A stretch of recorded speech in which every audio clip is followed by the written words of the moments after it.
নমস্কাৰ ছাত্ৰ অধিক স্বাগতম জনাইছোঁ Assam TC YouTube চেনেললৈ।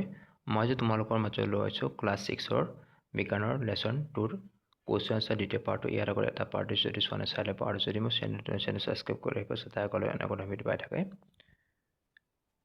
Question number 4, জীৱৰ তিনিটা সাধাৰণ বৈশিষ্ট্য লিখা। উত্তৰ: জীৱৰ তিনিটা সাধাৰণ বৈশিষ্ট্য তলত দিয়া হ'ল। 1 নম্বৰ, উৎপন্ন হোৱা ক্ষমতা। সকলো জীৱে নিজৰ প্ৰজাতি সংৰক্ষণৰ বাবে সন্তান উৎপন্ন কৰে। 2 নম্বৰ, উচ্চাৰিত বিক্ৰিয়া। জীৱে আলো, তাপ, শব্দ, স্পৰ্শ আদি বাহ্যিক উত্তেজনাৰ প্ৰতি প্ৰতিক্ৰিয়া জনায়।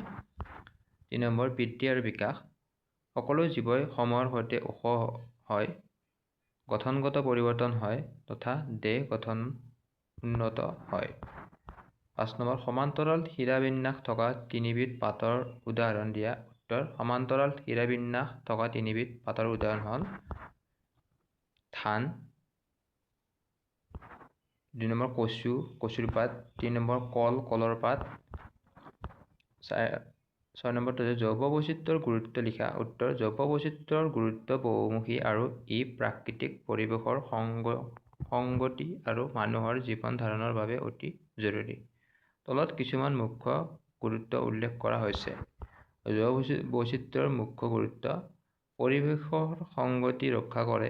বিভিন্ন উদ্ভিদ, প্ৰাণী আৰু অণুজীৱৰ মাজত পৰস্পৰ নিৰ্ভৰশীলতাৰ ফলত প্ৰাকৃতিক পৰিৱেশ সজীৱ আৰু স্থিৰ থাকে। খাদ্য যোগায়, মানুহে উদ্ভিদ আৰু প্ৰাণীৰ পৰা খাদ্য লাভ কৰে যেনে ধান, গাহৰি, মাছ, গাখীৰ আদি।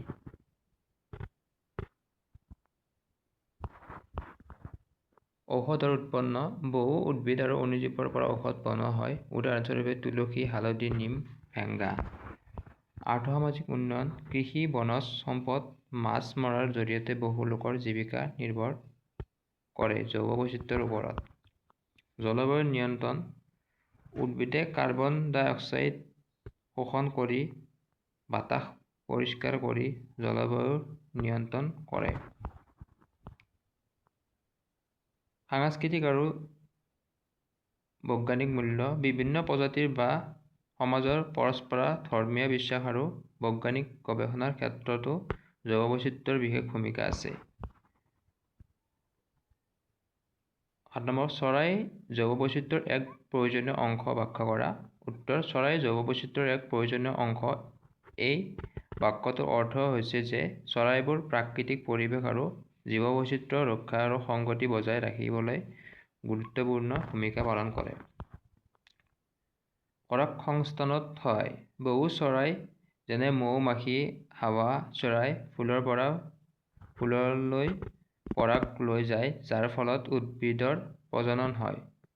এই প্ৰক্ৰিয়াই উদ্ভিদৰ সংখ্যা বঢ়ায় আৰু উদ্ভিদৰ জৈৱ বৈচিত্ৰ্য সংৰক্ষণ কৰে। বীজ বিস্তাৰত সহায়ক: কিছুমান চৰাইয়ে কল খাই বীজ আঁতৰ কৰে বা দূৰলৈ লৈ যায়, যাৰ ফলত উদ্ভিদ বেলেগ ঠাইত জন্মে। ই উদ্ভিদৰ বিস্তাৰ ঘটায়। পোক-পতংগ নিয়ন্ত্ৰণ: চৰাইয়ে পোক-পতংগ খাই নিয়ন্ত্ৰণ কৰে, যাৰ ফলত উদ্ভিদৰ সুৰক্ষা হয়। এইটো কৃষিৰ বাবে সহায়ক। খাদ্য শৃংখলৰ ভূমিকা: চৰাইয়ে খাদ্য শৃংখলত এটা গুৰুত্বপূৰ্ণ কৰি কিছুমান চৰাই অন্য প্ৰাণীৰ খাদ্য আৰু কিছুমানে নিজে চিকাৰ কৰে। পৰিৱেশ সূচক: চৰাইৰ সংখ্যা বা প্ৰজাতি পৰিৱেশৰ স্বাস্থ্যৰ সূচক হিচাপে কাম কৰে। যেতিয়া চৰাই কমি যায় তেতিয়া ধৰি লোৱা যায় যে পৰিৱেশত গঢ় হোৱা হৈছে। শুদ্ধ নে অশুদ্ধ লিখা। 1 নম্বৰ, সকলোবোৰ পতংগ আমাৰ বাবে উপকাৰী। উত্তৰ: অশুদ্ধ। 2 নম্বৰ, চৰাইয়ে অৰণ্য বিস্তাৰত সহায় কৰে। শুদ্ধ। 3 নম্বৰ, পৰিৱেশৰ সকলো জীৱৰ মাজত কোনো ধৰণৰ পৰস্পৰ সম্পৰ্ক নাই। অশুদ্ধ। 4 নম্বৰ, জৈৱ বৈচিত্ৰ্যৰ অৱক্ষয় পৰিৱেশৰ প্ৰভাৱ পেলায়। শুদ্ধ। অতিপাত ঠাণ্ডা ঠাইত কোনো জীৱই জীয়াই থাকিব নোৱাৰে। অশুদ্ধ। আজিৰ ক্লাছটোত ইমানখিনি আছে। নেক্সট আৰু বাকী কুৱেশ্যন আনচাৰবোৰ দিম। সকলোৱে ভালকৈ পঢ়িবলৈ আশা কৰি আজি ইমানতে সামৰিছোঁ। নমস্কাৰ।